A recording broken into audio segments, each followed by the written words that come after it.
Fresh new haircut, that's right, thank you Quentin. You can see I'm not in my van at the moment. I'm in a flat in Reykjavik. I don't own this place. This is owned by Hannah, who is the fiance of my good friend Brian. A big thank you to Brian and Hannah for letting me stay at your place while I'm here in Reykjavik. It's been very, very hospitable of you guys, and I'm forever grateful for you guys for this. Thank you. Sorry I haven't posted a video in a while. It's because I've been in Reykjavik and I've been completing my Wilderness First Responder course for the last 10 days. Course was awesome. It was 80 hours, like I said, 10 days. We learned to do a lot of things. Basically now we're trained to assess and treat patients in a wilderness setting. A wilderness setting means that the closest hospital, for example, is more than an hour away. So we're not trained to treat patients if we're in an urban setting, like we are here in Reykjavik, for example. If somebody collapses in the streets of Reykjavik, you pick up the phone, you call 112, the ambulance will come and they'll take you to the hospital and they'll take care of it. But in my line of work as being a guide, sometimes we're in situations and places where rapid evacuation is not an option.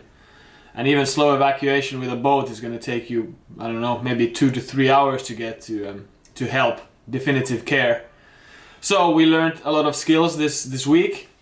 I couldn't unfortunately film a lot because a couple of reasons. It was a very intense course, so I wanted to concentrate on what I was learning. Plus, there were a lot of people involved, and I didn't want to. People get aggravated when there's a camera in their face. I can tell you a little bit about the training though. It was partly classroom, so we learned a lot of theory. We went through a lot of different topics, and we would always practice things practically as well. So we would practice how to build splints. If you break something in your body, we would practice how to fix wounds, how to warm up people who might be hypothermic. We learned how to treat people for a possible spinal injury, how to assess the situation, to do a full patient assessment to see what's wrong with somebody who might have collapsed in the wilderness. And we had a lot of practical scenarios where part of our group of 30 would go outside and they would be patients and they were given some patient information, and the rest of us in pairs of or teams of 2, we would be given a backstory. For example, you are skiing in this resort and you see a skier just hit a tree with a high impact velocity, and you have to go see what's wrong with them. And we go there and you assess the situation, you start protecting the spine. I don't want to get too much into details. You see what's wrong with this person, you try and help them as much as you can, you make a decision about evacuation, and you do everything within your training to help these people. We had one really cool evening where we had a multiple hour scenario that lasted for a long time, and I was one of the patients, the victims, the patients of the scenario, and I did film that, but I can't, unfortunately I can't publish it because this is a scenario they use frequently in the NOLS Wilderness First Responder training. They don't want that information to be available online or to anybody who might be doing the course later, so sorry, can't publish that. When you buy like a first aid kit and you keep it in your car and something happens, but you don't really know what to do with the stuff inside. I was one of those people. Now my first aid kit is very optimized to what I learned this course, and I've taken stuff out that I didn't need, and I've only put in stuff that I know how to use and how and when to use them. My first aid kit nowadays is this whole bag plus this. There's a lot of stuff there. So this is the stuff I'm gonna be carrying this summer in my backpack and my first aid kit. Most important, of course, is this Wilderness First Responder reference booklet that I made because I'm a nerd. And it's a quick reference for patient assessment and what to do, what kind of vitals to check on patients, how to perform focused spine assessment. You get the idea. There's a bunch of stuff here. I don't need to get into details, kind of what you might encounter in a wilderness situation and how to deal with them. It's very, very handy because probably in 6 to 9 months, if I don't have to use these skills actively, I'm gonna forget. So here's a quick reference guide. It's also waterproof paper. Yeah, NOLS Wilderness First. It's waterproof paper. So even if it rains, this is not gonna be destroyed. So I can be in adverse conditions and use that. I have a couple of ace bandages that I can use when I'm maybe splinting or supporting joints or limbs. Some gaze, managed with some wounds. This is indeed, it's a Kinder Egg toy compartment, but inside I've got a pair of gloves, small scissors, tweezers. I've got a syringe that I can use to clean wounds. So I take some water here and I just carry this because I hate ticks so much. This is to catch ticks. Got some basic tape here that you can use for multiple things. Somebody gets a big cut, I can use steri strips, kind of butterfly strips. Cover that with some wound dressing. For blisters, I've got your basic Compeed, but I also have kinesio tape, which we found out is a really good way to deal with blisters and hot spots before they become super serious. Got a lighter, got some lip balm, got some stuff to rinse the eyes out. Got some alcohol swabs to clean stuff. A little bit of pills. I have your basic ibuprofen, painkillers, antihistamine for allergic reactions.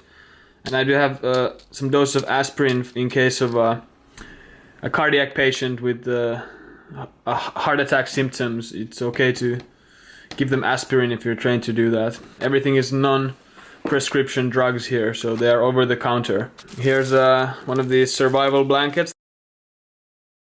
And finally we have a SAM splint here. That is rigid material that you can use for splinting. And then if I'm on the field and let's say I do need to splint somebody's arm in place, for example, we can use clothing and fleeces and jackets to create a sling. We learn to improvise a lot of things. So I don't need to carry, besides this very basic stuff, I don't need to carry big amounts of splinting material. We can gather material from people who I go hiking with and my own clothing and stuff. That's about it. Most of the other stuff is, you know, it's in here, all the skills I've learned, and obviously one big thing missing from this med kit is my cell phone. So after I've gone through my assessments and I'm ready to give somebody a call, I will need my phone or a radio. Your first reaction might be, hey man, you're just out there, why don't you just, you know, call somebody to come for help? It's okay, I thought that too, but because now I'm a woofer, I know the answer to that question. Let's say there's a patient and who falls down a cliff, and I immediately call someone and say, we need a helicopter here, evacuation. That looked like a bad fall. I'm putting other people at risk. It's always risky putting a helicopter in the air, more so in Iceland because weather can be really bad. Also, if that helicopter is coming to us and there's another accident somewhere that might require more serious help, now I've taken a helicopter out of the resources of Iceland to come help my patient, which I don't even know at this point, do they need help? So instead of calling, taking your phone and calling, it might be a good half an hour before I call anybody about my patient. Because one thing we do have a lot out in the wilderness is time. We do have a lot of time, and we need to go through this very specific patient assessment system to determine what's wrong with our patient.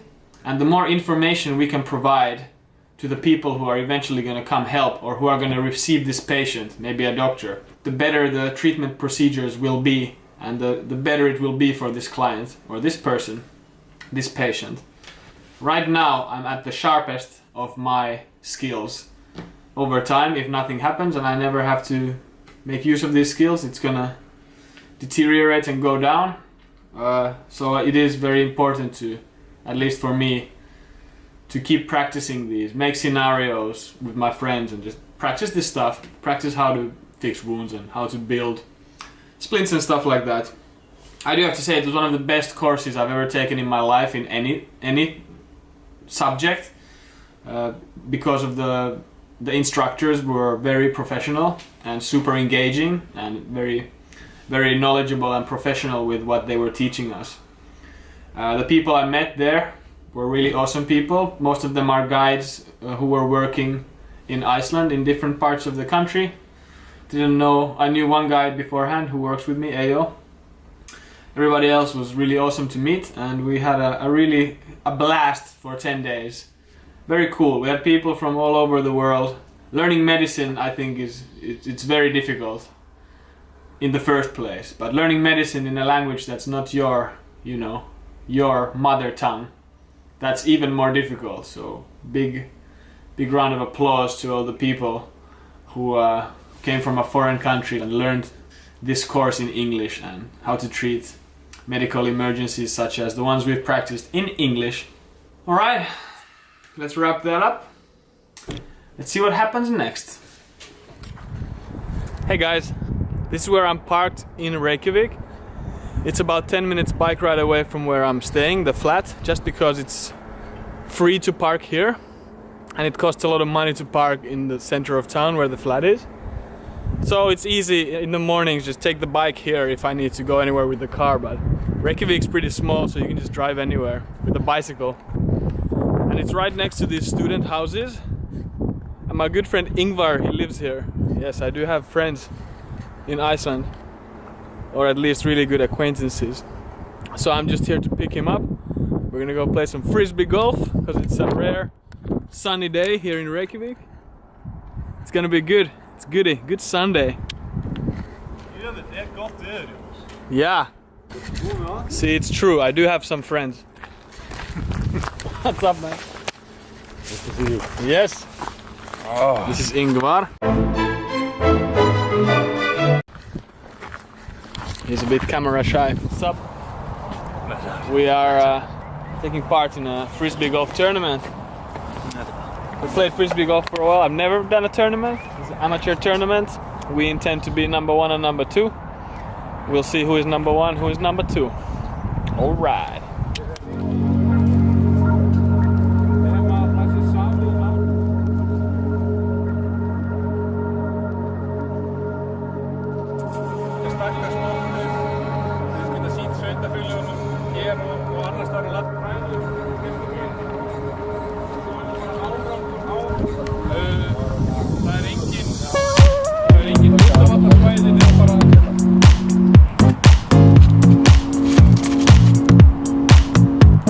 Okay.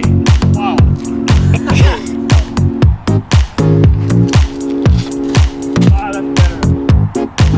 Wow.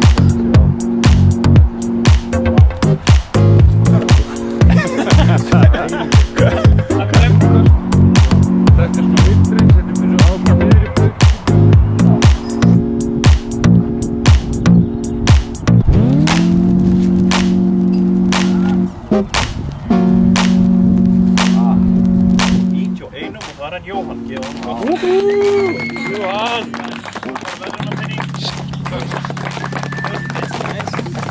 At least 7 points, right? Á 47 kastum Joonas.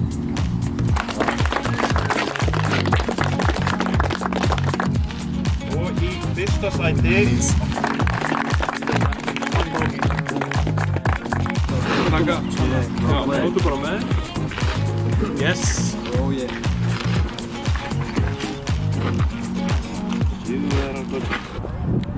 That's a silver medal. This. Now we're playing a Ring of Fire. It's the who can get the putt in wins something. 1, 2, 3, kasta! Yes! Oh no! Yeah. Fair game. That was cool. How was that, Ingvar? Þetta var furðulegt en skemmtilegt. Yes, whatever he said. Good times. That was fun. That was fun. Very fun. Now let's get to moving. Yeah. It'll be fun. Way Let's more get fun. moving. Ingvar and his girlfriend just got a new place. We're gonna move some shit. That was fun. This is Reykjavikur life. Sjó Klampratunga. Yeah, look at this beautiful park, bro. And that's a wrap from Reykjavik. This episode was a little bit different because I didn't have a lot of time to film, like I said. The Wilderness First Responder course, I didn't really have time to film there. I am leaving tomorrow morning and I'm starting driving up to the West Fjords, which is really exciting because it's almost like I'm going back to my other home. So I'm very excited and hope you guys find this stuff interesting. If you do like it, hit the like button, subscribe, tell your friends, tell your mom, tell your dog. I do enjoy making these videos. If you enjoy watching them, that's a big bonus. And I will see you guys in the next one, where we'll hopefully be back with the van and we'll be going to the West Fjords of Iceland, which is a very spectacularly beautiful part of Iceland. So I can't wait to show you guys that too. Okay, take it easy. See you next time.